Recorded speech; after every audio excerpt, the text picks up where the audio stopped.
Et nous sommes en direct. Bonjour, bienvenue à toutes et tous au live meeting de Cellule Opaque, organisé par l'ITA. Bonjour Olivier Mas, bienvenue, merci d'être avec nous. Merci, bonjour à tous. Bonjour, alors bienvenue à tous. Je vous en prie, connectez-vous tranquillement. On laisse les autres participants qui se sont inscrits arriver, se connecter. Alors pour ceux qui connaissent l'outil, bon, j'imagine que pas besoin de ces conseils-là, mais pour les autres qui connaîtraient pas, vous pouvez, voilà, utiliser dans le chat en bas à droite, bah, voilà, comme, Vincent.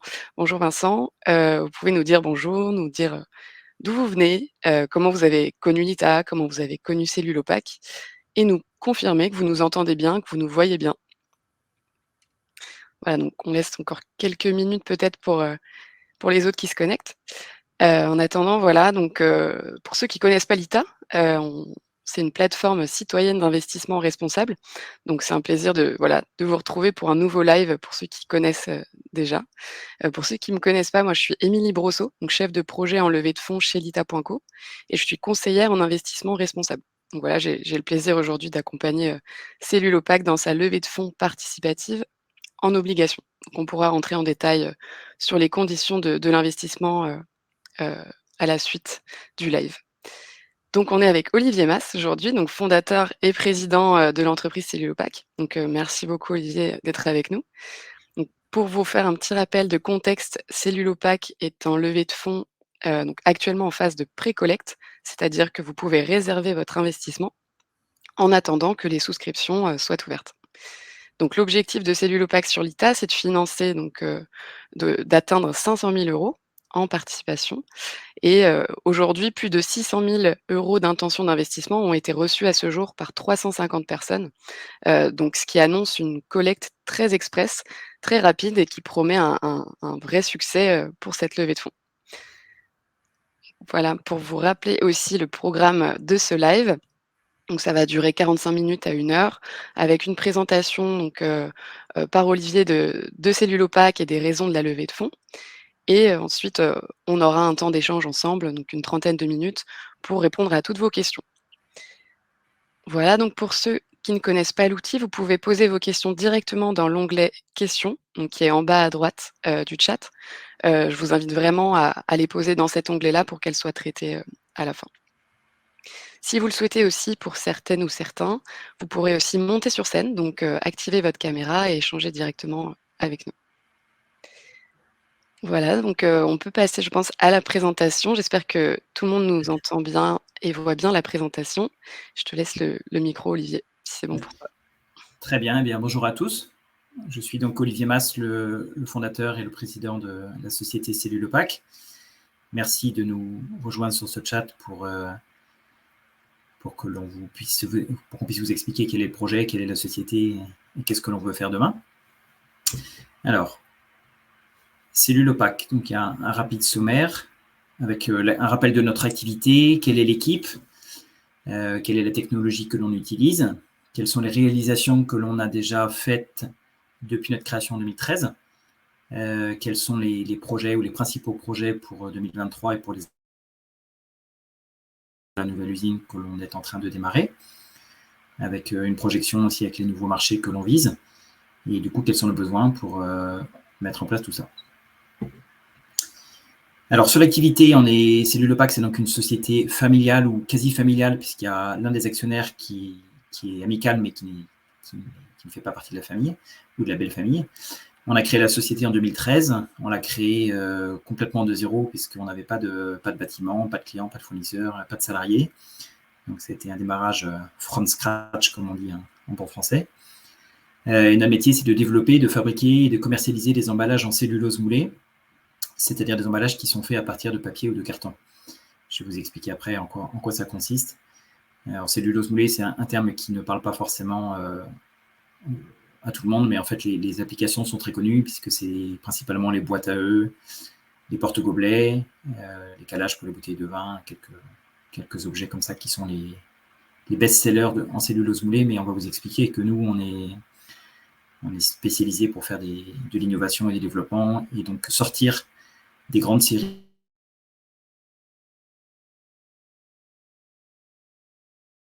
dans les cantines scolaires Dans les cosmétiques, on est un peu dans les fruits et légumes. Donc je vais y revenir après. Vous verrez qu'on a une activité la plus diversifiée possible. L'usine actuelle est à Castel-Sarrazin. C'est près de Montauban, dans le Tarn-et-Garonne, donc au nord de Toulouse. On a un bâtiment qu'on avait acheté en 2013 quand on a démarré l'activité qui fait 2300 mètres carrés, qui nous appartient. Mais ce bâtiment est saturé depuis déjà 3 ans. La raison pour laquelle, pour continuer à déployer notre activité, on a choisi de construire une seconde usine. On va y revenir. Hop, je suis passé un peu vite. Alors, juste pour vous expliquer qui nous sommes, nous les actionnaires, donc, comme je vous l'ai expliqué, c'est principalement familial.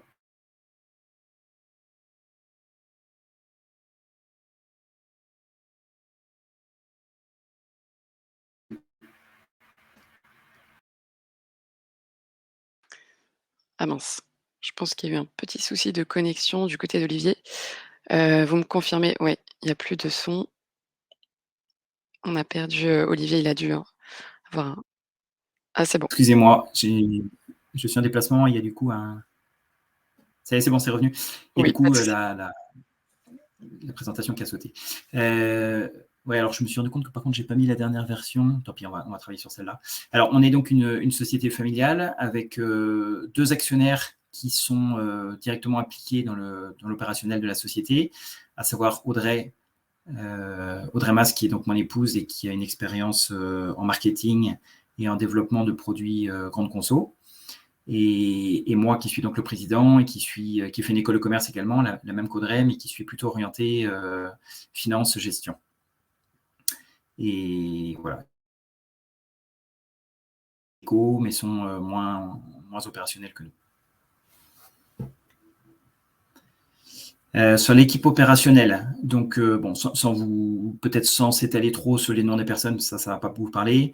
Ce qu'il faut que vous ayez en tête, c'est qu'on a beaucoup structuré la société depuis 3 ans principalement, depuis 2019. On a maintenant une équipe de direction qui donc est recrutée, formée, avec un responsable d'exploitation qui est donc mon bras droit, qui s'occupe de la partie technique et de la partie production. Avec le commerce, donc j'ai pas de compétences techniques particulières, mais lui, il les a. Donc, c'est quelqu'un de très complémentaire avec qui on peut travailler en confiance. Pierre Broucky, qui est responsable technique aussi, qui est quelqu'un qui a une grosse expérience dans le développement de machines spéciales, qui donc développe à la fois qui s'occupe à la fois d'améliorer le parc machine existant, mais aussi de nous aider dans les choix d'investissement futurs. Après, on a un responsable maintenance, on a un responsable de production, une responsable qualité, une responsable comptable. Voilà, donc on a une équipe qui est bien staffée maintenant et qui est impliquée, opérationnelle. Donc c'est quelque chose qui était très important pour pouvoir embrayer sur une nouvelle usine et donc un projet de développement fort dans les années à venir. Sur la technologie utilisée, alors la cellulose moulée, en fait, ça consiste à prendre du papier ou du carton sous forme solide que l'on va mélanger avec de l'eau, et on va mélanger même avec beaucoup d'eau. On va mélanger tout ça pour obtenir une pâte à papier que l'on va ensuite presser et sécher dans les moules de production. Nous, en fait, on fabrique des gaufres, sauf qu'au lieu d'avoir de la farine et des œufs, on a du papier et de l'eau. Et donc, l'avantage de cette technologie, c'est que ça permet de former finalement n'importe quelle forme. Alors, il y a quand même des contraintes techniques, mais on fait de la cellulose moulée, donc on moule un emballage à la forme que l'on veut. C'est la principale différence avec les emballages en carton, qui eux ont forcément des formes planes. Et nous, on fait la technologie haute densité, c'est-à-dire qu'on sèche les produits directement dans les moules. Ça, c'est une grosse différence avec les fabricants de boîtes à œufs qui, eux, ne sèchent pas les produits dans les moules, mais en sortie de moule, et qui, du coup, ont un aspect de surface et une régularité qui est beaucoup moins bonne que celle que nous, on peut avoir avec notre technologie. Et cette technologie, on a été vraiment en Europe il y a 10 ans maintenant, presque 10 ans, parmi les premiers à la déployer. Donc, c'est pour ça qu'il faut bien que vous ayez en tête que la stratégie de Cellulopac, ce n'est pas de faire des produits qui existent déjà en cellulose moulée depuis des années, qui sont en très gros volume avec assez peu d'innovation, par exemple les boîtes à œufs. Nous, on fait des produits innovants,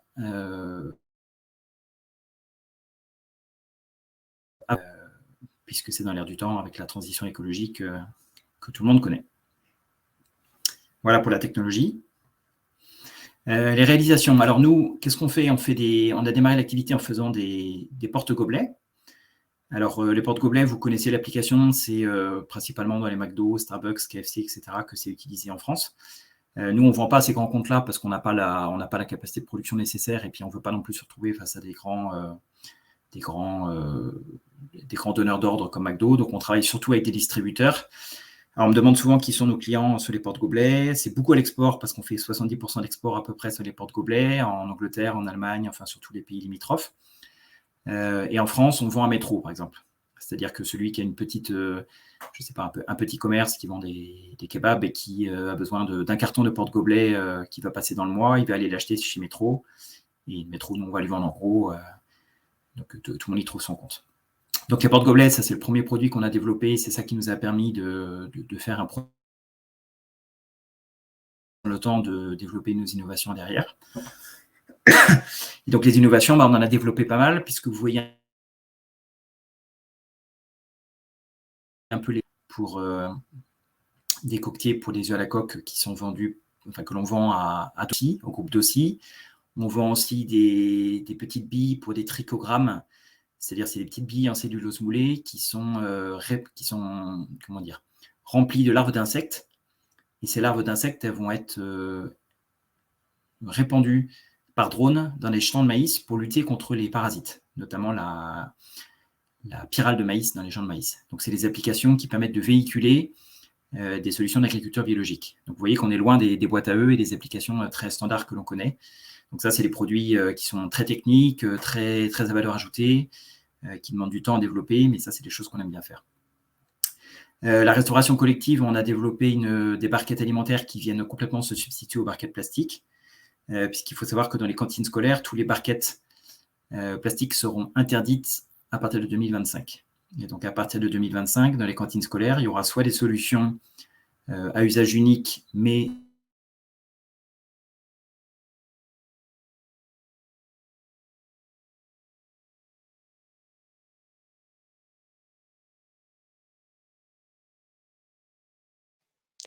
Alors, je pense que la connexion d'Olivier n'est pas très bonne, en effet, Vincent.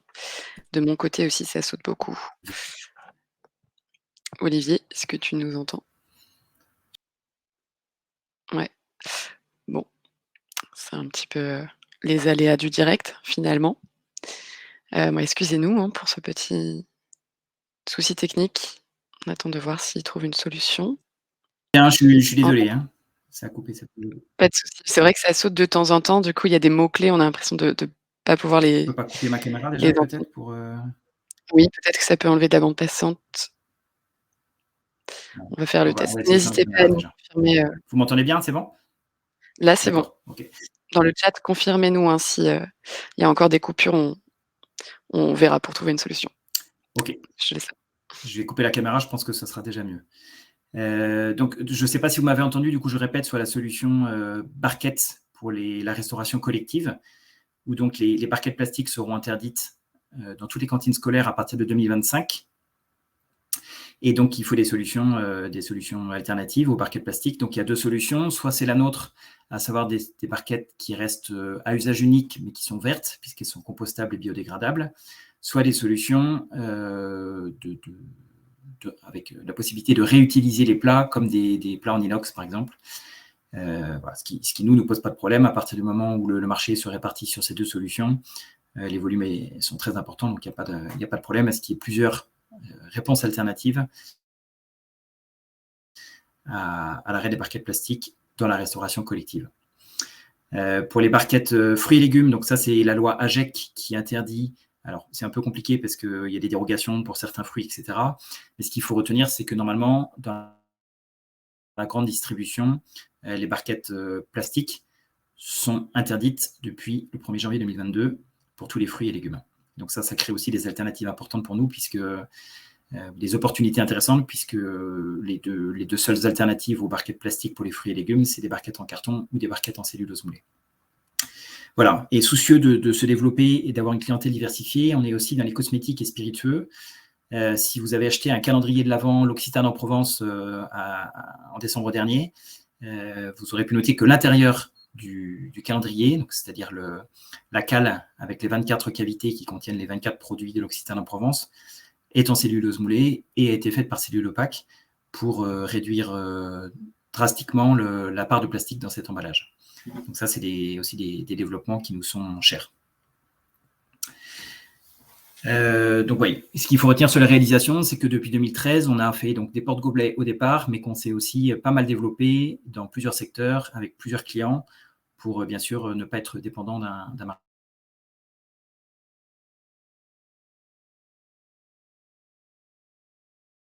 Toutes nos machines sont saturées depuis déjà 2019. La croissance que l'on a donc depuis 2019, c'est-à-dire sur l'exercice 2020, 2021 et 2022, c'est fait d'aller vendre des produits à plus forte valeur ajoutée que ce qu'on faisait initialement. Pour l'année 2022, on a fait un chiffre d'affaires de 2,7 millions en progression de 25%, avec un EBE qui est positif, voilà, à 850. Et on a remboursé pas mal de dettes depuis le départ, puisque sur les 3,5 millions, on a déjà remboursé 3,5 millions de dettes depuis 2013. Il en reste 1 à rembourser uniquement sur l'usine de Castelsarrasin, puisque là, on repart sur une nouvelle vague d'investissement, une nouvelle phase d'investissement pour l'usine de Kansas. Donc en 2021, on a décidé de créer un second site de production qui est aussi près de Montauban, mais qui n'est pas à côté du site actuel, qui va nous permettre d'une part d'augmenter nos capacités de production et de répondre à un marché qui est très, très demandeur, parce que nous, on a énormément d'appels entrants. On ne fait pas de démarchage commercial, on a cette chance-là. On ne fait que répondre aux appels entrants et aux demandes de nos clients de développer des nouveaux produits. Donc, c'est pour répondre à cette demande d'une part, et aussi pour se doter d'un site beaucoup plus moderne et beaucoup plus moderne et beaucoup plus qui sont très exigeants là-dessus. Là, vous avez un visuel de l'usine. Alors, ce visuel date de novembre. Donc, ça a changé depuis, mais je n'avais pas de photo aérienne depuis plus récente. Donc, ça, c'est le nouveau bâtiment à 20 km de Montauban, à Kansas précisément, qui va faire 3000 m² et qui va permettre de doubler le chiffre d'affaires dans les 3 ans à venir. Donc, c'est vraiment un bâtiment très, très adapté à nos besoins.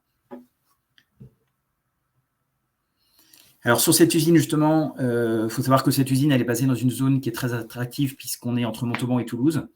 Et on est très près aussi de la gare TGV qui va être créée pour relier Paris à Toulouse en 2030, je crois. Donc, elle est bien placée. On a un terrain de 16 000 m², ce qui fait qu'on a une réserve foncière importante pour se développer. On a une première tranche de travaux, donc c'est ce que vous avez vu sur la photo précédemment, qui fait 3300 m², dans laquelle on va pouvoir mettre 7 thermoformeuses, sachant que dans l'usine actuelle, on en a 6. Ça veut dire que la capacité, uniquement sur cette tranche 1, la capacité de la société dans son intégralité va être plus que doublée. Et on a la possibilité, puisque comme vous voyez qu'on a 16 000 m² de terrain, on a la possibilité de faire une tranche 2 de travaux pour aller rajouter 2000 m² de bâtiment et rajouter encore des thermoformeuses par la suite. Donc, on a un plan de développement qui peut être très, très intéressant. Le matériel que l'on est en train d'installer dans l'usine pour 2 millions d'euros est déjà, le financement est déjà sécurisé depuis longtemps par des banques. Et il faut savoir que les 60% de cette enveloppe de 2 millions d'euros correspond à du matériel, donc à des investissements qui vont être communs à toute l'usine. C'est-à-dire que ce qu'il faut retenir, c'est que le gros des investissements sont déjà faits. Les compresseurs, le transformateur électrique et d'autres matériels sont déjà en place et permettront d'ajouter des thermoformeuses pour augmenter nos capacités de production très facilement par la suite. Donc, le gros de l'investissement est fait dès le début et est dimensionné pour que l'on puisse vraiment rajouter des machines facilement par la suite. Alors, ce qui est intéressant aussi, c'est qu'on démarre cette usine là de Kansas dans les prochaines semaines avec 2 machines. On a démarré avec 2 machines, 2 thermoformeuses. Et ces 2 thermoformeuses sont déjà saturées puisqu'on a déjà gagné des marchés qui permettent de les remplir. Donc, ça va vite.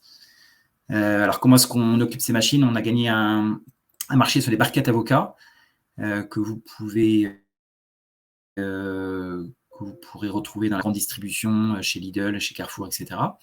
Donc, le visuel, c'est la barquette qui est sur la droite. Et c'est un marché de 4 à 6 millions de pièces, donc qui va générer autour de 400 000 euros de chiffre d'affaires. Donc, c'est un beau marché pour démarrer l'usine de Kansas. Les moules sont en cours de production et puis on va démarrer l'usine avec ce produit-là très rapidement. Donc, des barquettes pour les avocats, mur à point. puisqu'encore une fois, comme je vous l'expliquais avant, il y a la loi AGEC qui interdit de toute façon les emballages plastiques pour les fruits et légumes en GMS. Donc, tous ces acteurs-là sont obligés d'aller vers des solutions beaucoup plus vertes qu'aujourd'hui. Ensuite, on a un deuxième marché que l'on a gagné pour démarrer l'usine de Kansas. C'est des barquettes pour les capsules de café Malongo, qui sont aujourd'hui en plastique et qui demain seront en cellulose moulée, avec, comme vous pouvez le voir sur le visuel, pour des histoires de durée de conservation des capsules café, il y a en fait une induction de film plastique à l'intérieur pour avoir une très bonne étanchéité. Donc là, il y a 95% de cellulose moulée et 5% de plastique pour... on peut travailler avec un bioplastique au lieu d'avoir un plastique, mais par contre, on n'aura pas d'étanchéité à l'air. Donc on est obligé de travailler avec un plastique pour ce produit-là spécifiquement parce que c'est le client qui le demande. Mais c'est beaucoup plus vertueux que d'avoir 100% de plastique, comme vous voyez sur le visuel de droite, avec une barquette qui est blanche et qui est en plastique. Donc ça, c'est un marché de 4 à 5 millions de pièces qui va générer également 500 000 euros de chiffre d'affaires sur une année pleine. Et on a un troisième marché qu'on a gagné pour cette nouvelle usine, c'est avec Ajinomoto, qui est un gros industriel agroalimentaire et qui veut encore une fois remplacer un bol en plastique par une solution écologique. Et donc ça, c'est un produit assez sympa parce que vous voyez qu'il y a une espèce de trame sur l'extérieur là, qui rend le produit assez esthétique. Donc c'est un marché de 400 000 bols qui va générer 100 000 euros de chiffre d'affaires par an. Donc avec ces trois produits-là, on a déjà saturé les 2 prochaines machines. Et donc, il est grand temps de se préoccuper des investissements à venir pour que l'on puisse rajouter des machines dans cette usine, la remplir et surtout satisfaire les besoins de nos clients qui veulent substituer le plastique par des solutions plus écologiques. Alors, quels sont nos besoins pour arriver à faire tout ça? Je vous ai expliqué que la phase 1 du matériel était déjà sécurisée puisqu'on l'a fait par emprunt bancaire. Pour la phase 2, c'est-à-dire pour les machines à venir, donc on a déjà 2 machines pour les machines 3 à 7. Il faut que dès début 2023, c'est-à-dire maintenant, ou en février, ou fin février ou plus tard, on commande de nouvelles thermoformeuses pour qu'on les reçoive en fin d'année, puisqu'il y a du délai sur la production de ces machines. C'est un budget de 600 000 euros pour les 2 machines, avec tout ce qui va autour, les robots, etc., pour automatiser un maximum la machine. Et une lamineuse. La lamineuse, c'est la machine qui permet, quand il y a besoin, d'appliquer un liner, c'est-à-dire un plastique ou un bioplastique selon ce que veut le client, au fond de l'emballage, comme le liner d'une piscine. Ça vient épouser la forme de la barquette pour la rendre étanche à l'eau, au gras ou à l'oxygène s'il y a besoin. Donc ça, c'est une machine spécifique dans laquelle il va falloir investir également. Et puis en 2024-2025, il va falloir continuer à mettre des thermos. Donc, ce qu'il faut retenir, c'est que l'usine doit être saturée avec 7 thermoformeuses d'ici fin 2025. Donc, c'est un programme d'investissement qui est assez ambitieux, qui trouve plusieurs sources de financement. Il y a les dettes bancaires, puisque les banques nous suivent bien depuis le départ et continuent à le faire, mais dans la limite des capacités à rembourser. On a donc pour projet d'émettre des obligations avec l'État pour financer tout ce qui n'est pas matériel, à savoir le fonds de roulement et puis tous les efforts d'investissement, de R&D, d'investissement immatériel, de recherche et développement qu'il faut faire pour que tout ça puisse se faire. Donc la partie banque, on va dire, pour les machines et la partie obligation pour le reste, à savoir les efforts de R&D, le recrutement, la formation, etc. Et les actions si nécessaire, s'il fallait ouvrir le capital, on ne l'exclut pas, mais jusqu'à maintenant, on n'a pas eu besoin de le faire. C'est pour ça que je vous ai expliqué au départ qu'on est une société encore familiale. Voilà, je suis au bout de la présentation telle qu'elle était prévue et je suis donc à votre disposition pour répondre à vos questions. Merci beaucoup, Olivier. Écoutez, j'espère que vous avez pu entendre quand même la majorité des éléments clés que tu as présentés malgré les petites coupures de réseau. Je pense que c'était assez clair et très complet. Merci beaucoup. Alors, il y a quelques questions déjà qui ont été posées. Donc, pour celles et ceux qui en auraient encore en tête, n'hésitez pas à les poser dans l'onglet qui est dédié en bas à droite. En attendant, je vais peut-être vous citer aussi les raisons pour lesquelles nous, chez Lita, nos analystes, ont étudié le dossier évidemment de fond en comble C'est un travail de plusieurs mois, hein, d'audit, de due diligence, avec nos analystes et vous donner, les raisons pour lesquelles, heu, enfin, on vous recommande d'investir dans Cellule Opaque. Donc pour rappel, hein, c'est un investissement en obligations classique de 7 par an pendant 5 ans. Donc voilà, les raisons qui ont été identifiées, par les analystes Lita, c'est que, d'abord, il y a un marché adressable, comme vous l'avez vu, à très forte demande, et du potentiel sur des segments, de marché à très forte marge. Ça, c'est vraiment la première raison, nous l'a bien démontré, Olivier. 2e point, c'est aussi que vous avez une équipe qui est qualifiée, qui est expérimentée, notamment dans le secteur de l'emballage. On en a très peu parlé et ça a sauté, il me semble, au moment où tu citais tes 2 associés, actuellement à la retraite, mais qui apportent encore beaucoup, à Cellule Opaque sur les questions stratégiques. Je parle notamment, voilà, de ces 2 associés qui ont plus de 30 ans d'expérience en tant que dirigeants, dans un groupe de distribution d'emballage dans toute la France qui génère 75 millions d'euros de chiffre d'affaires. Donc voilà, ça c'est quand même un point assez fort aussi, chez Cellulopac. 3e point, c'est que la technologie de Cellulopac est certifiée et brevetée et elle répond à des enjeux environnementaux très forts et législatifs aussi. Donc on l'a vu, la réglementation pousse, tous ces secteurs, à changer et du coup, fait que Cellulopac se positionne comme une alternative au plastique à usage unique. Un vrai fléau, environnemental.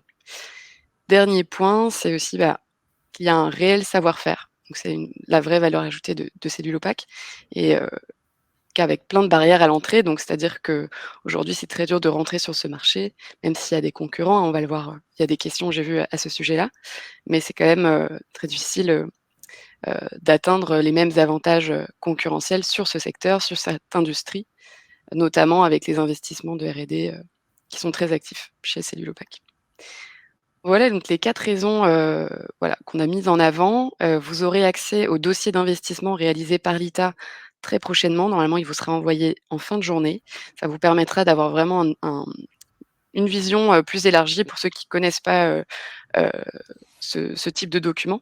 C'est vraiment l'analyste l'ITA qui détaille et qui explique, voilà, qui fait une étude de marché, qui vous explique, à la fois, comment va Cellulopac d'un point de vue financier, mais aussi sur ses projections et vous met aussi en avant les risques qui pourraient être associés à ce type d'investissement.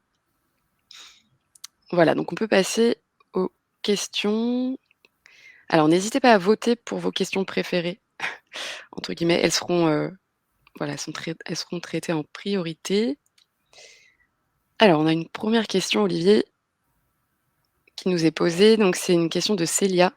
«Bonjour, bravo pour ce projet inspirant. D'où proviennent vos fournisseurs en matières premières?» Bonjour Célia. Alors, on a 2 types. C'est vrai que je suis passé assez rapidement là-dessus tout à l'heure.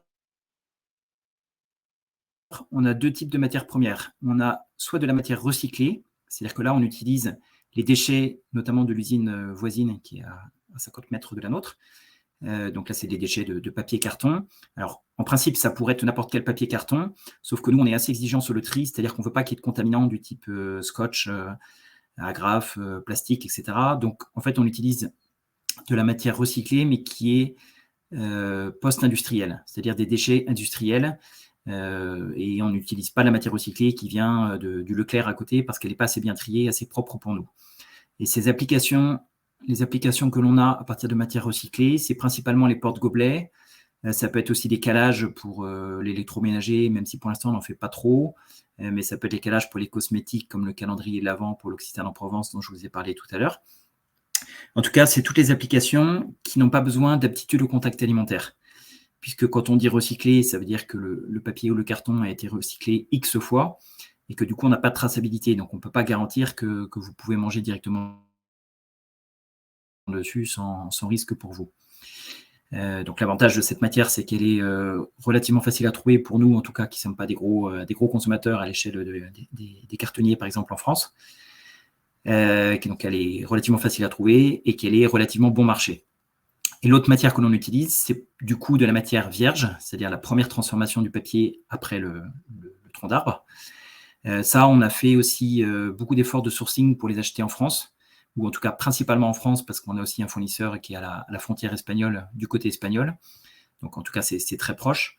Et ça, cet appro en pâte vierge, il sert à faire tous les emballages qui sont aptes au contact alimentaire. Donc principalement les barquettes alimentaires dans notre cas.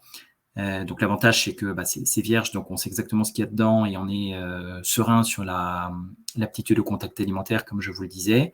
L'inconvénient, c'est que c'est beaucoup plus cher que le recyclé, puisque ça va de 6 à 7 fois plus cher à la tonne que la matière recyclée. Donc voilà, 2 approvisionnements, recyclé très local et pâte vierge dans un rayon un peu plus loin, mais dans un rayon de 300 km autour de l'usine.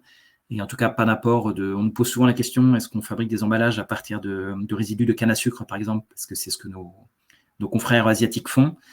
Nous, on ne le fait pas, puisqu'on ne va pas aller acheter de la matière à l'autre bout du monde pour fabriquer des emballages en France. Ça n'aurait pas de sens. Voilà. Merci beaucoup pour ta réponse. Sur le même sujet, je profite de voir une nouvelle question de Marina, qui posait justement, alors si je la retrouve, je crois qu'elle est en train d'être votée plusieurs fois. Alors: «Bonjour, très beau projet, merci pour la présentation. Comment Cellulopac récupère le carton et le papier recyclé?» Donc la fibre recyclée, d'où elle vient, et quelle est la quantité peut-être, de fibres recyclées utilisée sur la totalité utilisée pour fabriquer, les différents produits, de Cellulopac? D'accord. Alors sur la pâte recyclée, comme je vous le disais sur la question précédente, on a l'avantage d'avoir une usine qui a des déchets papier-carton. Ah.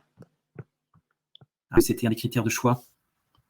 Un des critères de choix d'implantation du bâtiment au début, c'était la proximité de cette usine qui génère des déchets papier-carton. Donc là, on fait 50 mètres. Donc comment est-ce qu'on la récupère? C'est très simple, on la met sur une palette et puis il y a le chariot élévateur qui traverse la cour qui nous sépare et qui nous amène la matière. Ça, c'est vrai pour une partie de nos appros en matière recyclée. Et sinon, ça vient de centres de tri qui sont proches de nous. Donc, on va les chercher le plus proche possible. Donc, c'est les grands acteurs là-dedans. C'est Paprec, par exemple, qui est capable de nous fournir des chutes industrielles de papier-carton de bonne qualité. Donc ça répond à votre première question. Sur la deuxième question, sur la proportion, alors ça dépend un peu des marchés sur lesquels on va. Comme je vous ai expliqué, quand on a démarré l'activité, on ne faisait que des porte-gobelets, le temps de se faire un peu la main et puis de développer des produits à plus forte valeur ajoutée et beaucoup plus techniques et compliqués. Donc au début, c'était 100% de papier-carton recyclé. Vous avez vu qu'on s'est pas mal développé dans l'agroalimentaire, donc la proportion finalement a diminué, a même fortement diminué. Donc pour vous donner des chiffres sur 2022, on a dû consommer à peu près 250 tonnes de carton recyclé sur l'année. Alors 250 tonnes, c'est beaucoup et c'est pas beaucoup à la fois, parce qu'à l'échelle d'un cartonnier, c'est très petit, ou des volumes de carton qui s'échangent tous les jours en France, c'est très petit. Bon, mais malgré tout, 250 tonnes, ça fait quand même pas mal de semi-remorques, donc c'est aussi des volumes assez importants. Et on a dû consommer en matière vierge à peu près un peu plus. Donc, c'est-à-dire qu'aujourd'hui, la matière recyclée représente à peu près la moitié de nos appros, une petite moitié de nos appros. OK, c'est très clair. N'hésitez pas, Marina, à nous dire si ça vous convient comme réponse. Alors, on a une autre question qui a été votée plusieurs fois aussi, une question de Vincent. Vous parlez de mélange d'eau au carton pour la fabrication, eau ensuite évaporée. Pouvez-vous aller un peu plus en détail sur la consommation/utilisation de l'eau? Très bonne question. Oui. Effectivement, c'est une très bonne question. L'eau est à 95% recyclée. C'est-à-dire que vous avez compris qu'on constitue une pâte à papier qui est au départ, on part d'un élément solide. Et au fur et à mesure du process de transformation de la pâte à papier, on dilue ce carton ou ce papier, puisqu'au moment où la pâte à papier va arriver dans les moules de production pour être donc pressée et séchée, on a 1% de papier pour 99% d'eau. Donc, c'est une pâte à gaufre très liquide. Et donc, bien sûr, quand on va sécher cette pâte à papier dans les moules pour en extraire une très grosse partie de l'humidité, heureusement que l'on ne jette pas les 99% d'eau que l'on a dans le produit, sinon on aurait une consommation d'eau qui serait effectivement très très importante. Donc la très grande majorité de l'eau est recyclée, c'est-à-dire qu'au moment où on presse et on sèche le produit, on a un système d'aspiration qui renvoie toute l'eau qui sort du produit pour le rendre sec à ce moment-là et qui retourne au début du process. Donc, on recycle l'eau en très gros, ce qui fait qu'on a une consommation d'eau qui est assez réduite sur une année. Alors, bien sûr, on en perd quand même, puisque vous parliez de l'évaporation. La vapeur d'eau qui sort des produits au moment où on les sèche dans les moules, ça, on ne sait pas la récupérer. En tout cas, pour l'instant. Peut-être que derrière, on pourrait travailler pour récupérer davantage cette vapeur d'eau, mais pour l'instant, on ne le fait pas. Donc, cette eau-là est perdue. Donc, il y a malgré tout un peu de consommation, mais elle est très limitée par rapport au recyclage. Merci Olivier. Vincent, n'hésitez pas si vous avez d'autres questions. On a une autre question qui a été votée plusieurs fois, question de Frédéric. Est-ce que les brevets, donc le ou les brevets sont protégés à l'international et quelles seraient les évolutions, autant vente que production, à l'international? Non, alors sur le brevet, en fait, on a un brevet qui est celui, c'est vrai que j'ai pas précisé tout à l'heure, on a un brevet qui consiste à appliquer un bioplastique à l'intérieur d'une barquette alimentaire pour la rendre étanche au gras et à l'eau, assez faiblement à l'oxygène, puisque comme c'est un bioplastique, il est faiblement barrière à l'oxygène. Donc on a un brevet là-dessus qui est déposé uniquement en France, qui valorise notre protection face à des imports chinois notamment assez limités. Donc, si vous voulez, ce brevet, il est important puisqu'il, comme je le disais, il valorise notre savoir-faire, il le met en avant. Malgré tout, il y a une demande qui est très très forte du marché aujourd'hui. Donc en fait, la concurrence de manière générale n'est pas tellement un problème. Nous, ce qui compte, c'est surtout ce qu'il faut savoir, c'est que dans la cellulose moulée, la très grosse partie des volumes viennent d'Asie, notamment tout ce qui est la vaisselle. Que si vous voulez faire un pique-nique, bien que la météo ne s'y prête pas en ce moment, mais si vous voulez faire un pique-nique le week-end prochain, il y a quelques années, vous auriez acheté une assiette en plastique. Aujourd'hui, si vous allez dans le rayon de votre supermarché, vous ne trouverez pas d'assiette en plastique, ni même de gobelet ou de couvert en plastique. Et quand vous trouverez une assiette en cellulose moulée, elle est très très probablement faite en Chine, avec de la bagasse, c'est-à-dire des résidus de canne à sucre, comme je vous le disais tout à l'heure. Donc c'est une technologie qui est très similaire à la nôtre. Donc voilà, notre problème à nous, il est On t'a perdu, Olivier. ou de se protéger, il est surtout de proposer à nos clients des solutions locales faites en France avec des délais d'appro et surtout une maîtrise de la qualité qui est bien meilleure que ce que vous pouvez avoir avec des imports chinois. Donc voilà, le but, c'est surtout de relocaliser l'industrie pour mettre en avant nos atouts. Ok, c'est très clair, même si ça a coupé un moment. On a eu tes réponses. Frédéric, n'hésitez pas, j'ai vu que vous aviez aussi une autre question. Alors, c'est au sujet, c'était au sujet des produits recyclés, donc Olivier, tu as pu y répondre tout à l'heure. On a une autre question donc, qui est plutôt ciblée sur vos parties prenantes chez Cellulopac, notamment sur qui sont vos clients. Donc, tu en as parlé un petit peu, mais est-ce que il y a une question de Célia qui justement demande qui sont vos principaux clients aujourd'hui et quel marché vous ciblez dans les années à venir à horizon 5 ans, par exemple? Ok, donc ça va passer assez rapidement. Vous avez compris qu'il y a un véritable effort de diversification à la fois de nos produits et de nos clients pour ne pas se retrouver dépendant d'un marché ou d'un client. Alors, ça dépend des produits. Donc, je vous ai expliqué que sur les porte-gobelets, on avait une clientèle très large de distributeurs uniquement. C'est-à-dire que nous, on ne touche jamais le client final, c'est-à-dire le restaurant, le McDo, le KFC, etc. On ne travaille pas avec ces gens-là directement. On travaille avec des distributeurs type métro en France qui après redistribuent nos emballages. Et beaucoup à l'export. Donc, pour les porte-gobelets, on a une clientèle qui est très, très diversifiée parce qu'on doit avoir une quarantaine de clients sur plusieurs pays en Europe. Donc, c'est assez confortable en termes de répartition du risque.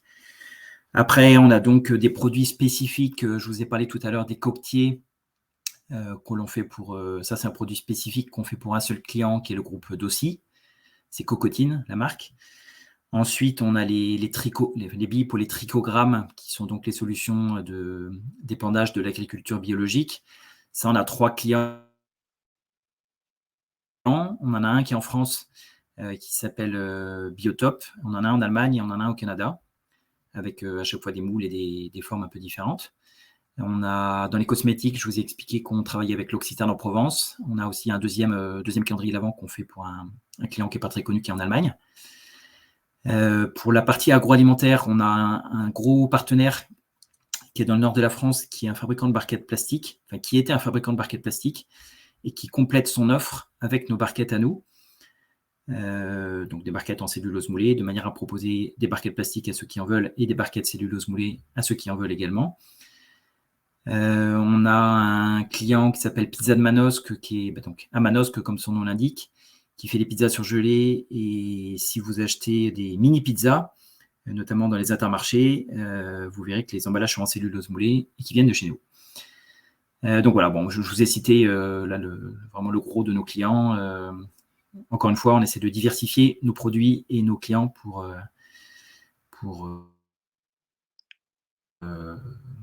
réduire le risque. Sur les légumes, on a un seul client aussi pour les barquettes nectarines. Et on aura plusieurs clients pour les barquettes avocats. Donc, voilà. Non, vous ne mettez pas vos œufs dans le même panier. C'est ce qu'on recommande aussi en On investissement. essaye. En tout cas, c'est ce qui fait Ouais. la force de Tout le Cellulose. monde le sait, mais la théorie, tout le monde la connaît. La pratique, elle est plus difficile à mettre en œuvre. Tout à Mais fait. vraiment, c'est quelque chose de très, très fort chez nous parce qu'on sait que c'est important.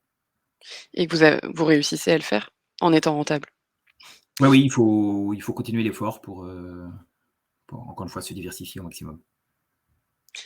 Merci beaucoup pour tes réponses à ce sujet. On a aussi des questions qui reviennent, notamment une question de Vincent, mais aussi qui rejoint la question de Morgane, plus récente. Qui sont vos principaux concurrents? Est-ce que, on peut en identifier peut-être, des directs et des indirects?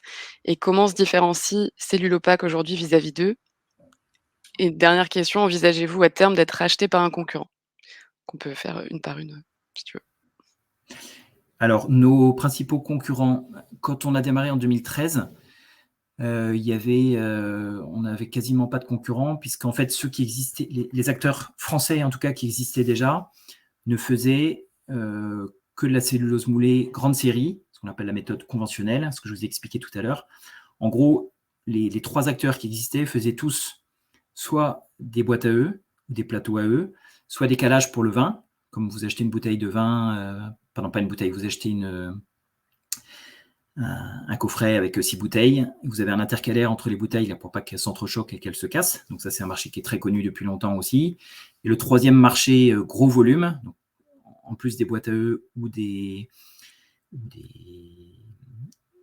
calages pour le vin, vous avez aussi les calages pour les fruits et légumes et les porte-gobelets vendus à McDo, à KFC, etc. en grand nombre. Donc ça, c'est les 4 gros marchés qu'il y avait quand on est arrivé, avec 3 acteurs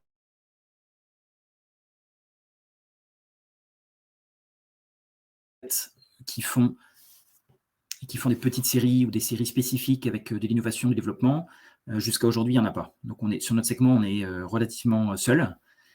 Et ce qu'il faut citer aussi dans les concurrents, c'est quand même, je vous en parlais tout à l'heure, c'est les imports asiatiques, où les Chinois notamment sont vraiment les leaders mondiaux en termes de cellulose moulée. Alors, eux, ils font plusieurs choses. Ils font de la vaisselle jetable, comme je vous le disais tout à l'heure, des gobelets, des assiettes en cellulose moulée, et aussi des calages pour l'électroménager, puisque notamment les iPhones ou même tout électroménager, vous n'êtes pas sans savoir qu'ils sont faits souvent en Asie, et donc les calages pour protéger ces produits-là dans les cartons sont aussi faits en Asie. Voilà, donc j'espère avoir répondu à vos questions là-dessus sur la concurrence. Peut-être qu'il faut préciser, c'est qu'aujourd'hui, notre problème, pas tellement sur la concurrence, parce qu'elle est assez... on n'est pas forcément sur les mêmes plates-bandes, donc on ne se marche pas trop dessus.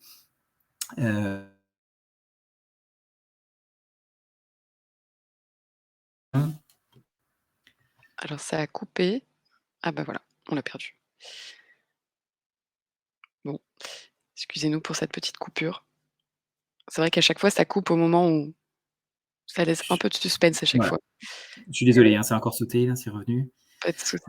Ce que je disais, c'est que même si la concurrence aujourd'hui n'est pas notre problème principal, malgré tout, on est parfaitement conscient qu'il faut continuer à innover et puis aller chercher des produits, des nouveaux produits qui offrent des nouvelles solutions à nos clients pour et pour garder une longueur d'avance sur les autres. Très bien, merci pour tes réponses. Il y avait aussi la question, est-ce qu'il y a vous envisagez d'être racheté par un concurrent à terme?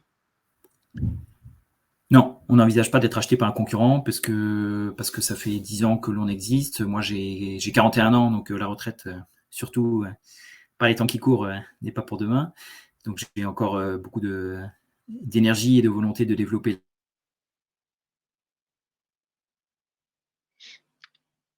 Que finalement les débouchés commerciaux, les possibilités de développement sont vraiment infinies. Donc on n'a pas de volonté d'être racheté par un groupe plus gros que nous. Voilà, donc c'est pas du tout à l'ordre du jour. Ça marche. J'espère que ça répond bien à vos questions, Morgane. Hem, il y a aussi des questions, alors là, c'est un sujet, j'ai vu qu'il y avait au moins 2 questions. C'était au niveau des emplois, justement, quels sont les objectifs de recrutement, et de préservation d'emplois sur les prochaines années, notamment à horizon 5 ans, sur le temps aussi de l'obligation qui est émise, pour l'investissement via l'ITA? Oui, alors l'avantage de notre activité, c'est que c'est une activité industrielle, donc tout le monde comprend que qui dit investissement et développement de nouveaux marchés, dit qu'il va falloir recruter, embaucher et compléter nos effectifs. Aujourd'hui, on est 35 à Castelsarrasin, et on a 10 embauches prévues sur l'année 2023 pour le nouveau site de production, ce qui fait qu'on passera la barre des 50 à horizon 2024. Donc voilà. Bon, même si on est comme tout le monde, on a une obligation, si vous voulez, d'automatiser et de rendre les chaînes de production les plus faciles et automatisées possibles, puisque c'est ce qui est la clé de la compétitivité. Malgré tout, on a besoin de l'homme, on a besoin de gens sur les machines, on a besoin de techniciens de maintenance, on a besoin de responsables qualité pour s'assurer que les produits que l'on délivre sont conformes aux attentes des clients. Donc nous, on n'est pas c'est sûr qu'on n'est pas une start-up informatique qui aurait peut-être moins besoin de créer de l'emploi. Nous, c'est sûr que tout développement est synonyme de création d'emploi. Très bien, ça répond bien, à la question. Alors on a une question plus récente, d'Antoine. Qui est assez intéressante. Êtes-vous fortement impacté par l'augmentation actuelle du coût des matières premières et de l'énergie? Et si oui, réussissez-vous à impacter ce surcoût auprès de vos clients?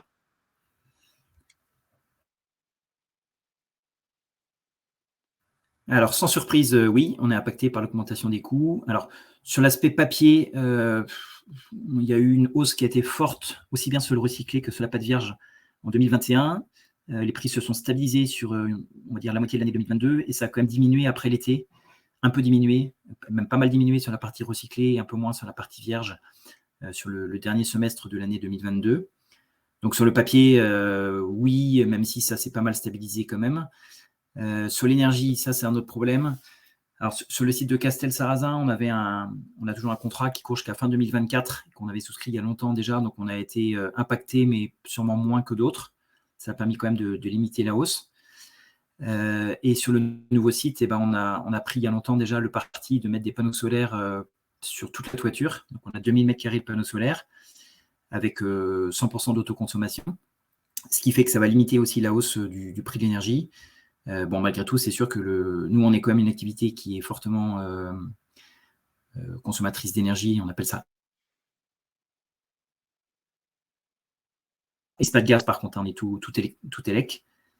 Et on n'a pas bien entendu. Ce qu'on Oui, appelle électro-intensif. On a une activité qui est électro-intensive. On n'utilise pas du tout de gaz, mais par contre, on utilise de l'électricité.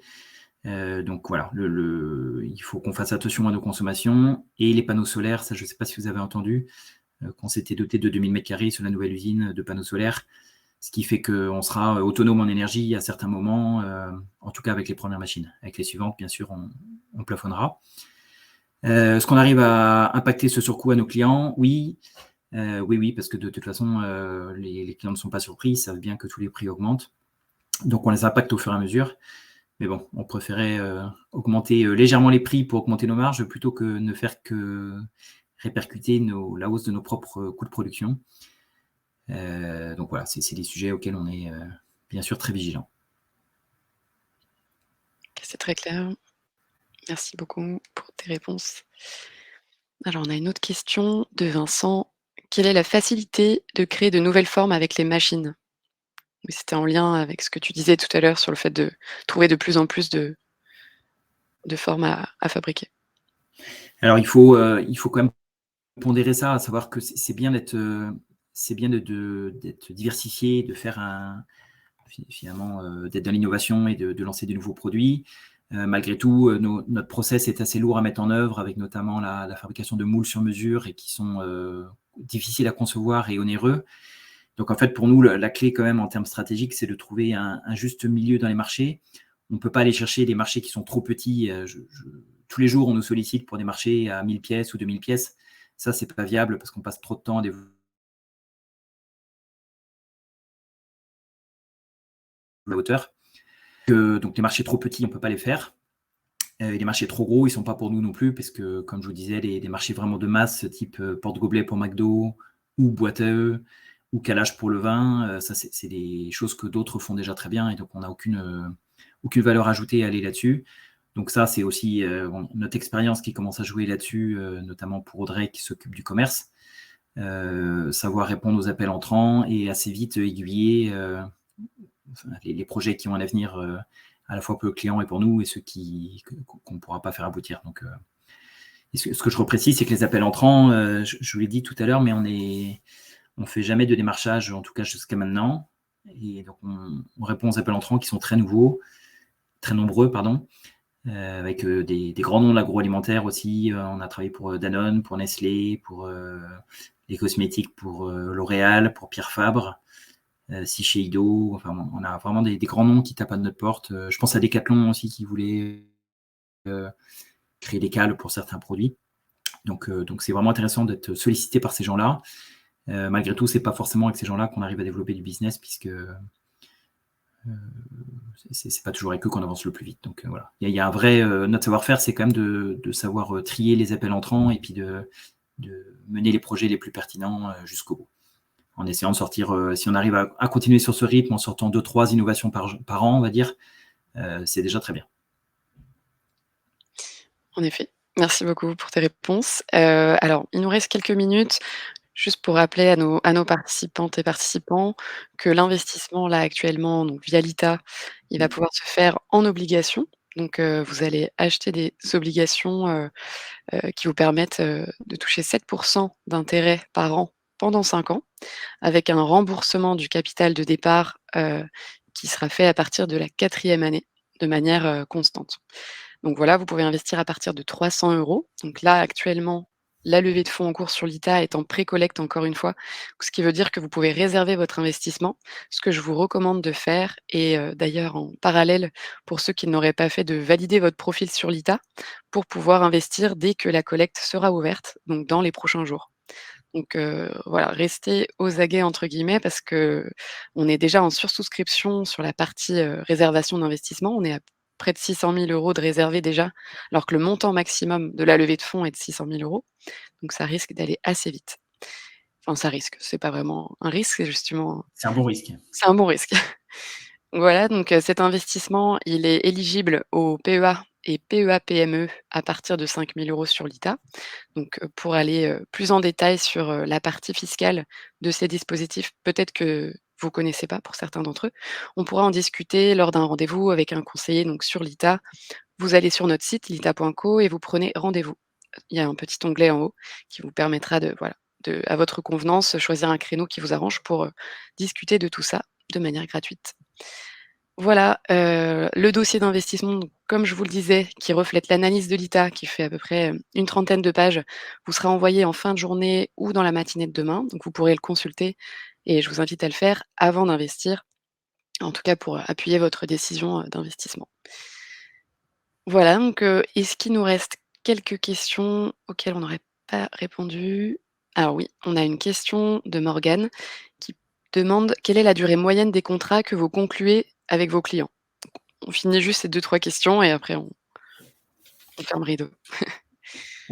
Alors cette question-là, il n'y a pas forcément de réponse claire à vous donner, parce que, par exemple, sur les porte-gobelets, il n'y a pas de contrat puisque c'est du consommable, donc les clients nous passent des commandes au fur et à mesure de leurs besoins et de manière très récurrente. Pour les barquettes, c'est pareil. Donc pour la quasi-totalité de nos produits, c'est du récurrent, du consommable. Après, ce que je peux vous dire, c'est qu'on a des clients historiques, je pense à Dossi, par exemple, sur les coquetiers. En fait, on a développé un produit qui est très technique, compliqué à faire. Quand c'est des produits spécifiques comme ça, le client est propriétaire du moule.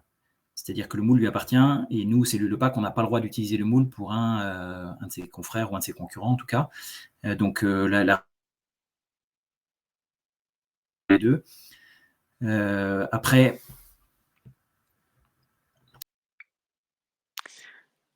Bon, je sentais que c'était compliqué encore, la connexion. Merci, à ceux qui sont restés jusqu'au bout malgré ces petits soucis techniques. C'est pas toujours très agréable normalement, je suis désolé vraiment pour la qualité de la connexion. J'ai dû partir en déplacement au dernier moment pour des raisons personnelles, et du coup, la qualité n'est pas bonne, donc je m'en excuse.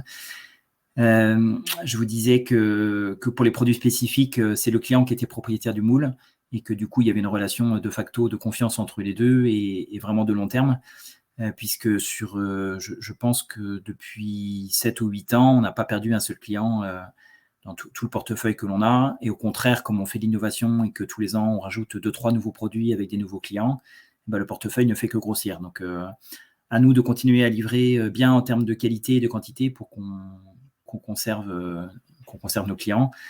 C'est beaucoup plus sûr, à mon avis, qu'un contrat qui, de toute façon, peut être résilié ou rompu s'il y a des problèmes. Donc voilà, voilà ce que je peux vous répondre. Merci beaucoup Olivier pour toutes tes réponses, pour ta présentation, ce temps, avec nous. Merci à vous tous, participantes et participants. Je ne sais pas si tu as un mot de la fin avant qu'on qu'on termine ce live, Olivier? Bien non, je vous remercie d'avoir participé. J'espère avoir été clair sur les explications, et puis de vous avoir convaincu sur un peu la stratégie et puis le combat que l'on mène au quotidien pour développer à notre échelle, hein, parce il faut être modeste quand même. On a quand même si on fait quelques millions de pièces, ça reste petit par rapport au volume qui s'échange en France et partout dans le monde, notamment sur les emballages plastiques. Mais malgré tout, ça fait avancer les choses dans le bon sens. On est assez fiers à notre échelle de participer à cette transition écologique.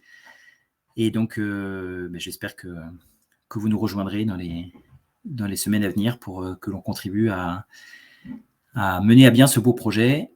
Et voilà, je m'excuse encore pour la qualité de la connexion, mais c'était improvisé pour des contraintes personnelles. Donc voilà, je m'en excuse. On te pardonne, bien sûr, les aléas du direct. Voilà. Merci beaucoup et très bonne journée. À bientôt. Merci à tous. Au revoir. Au revoir.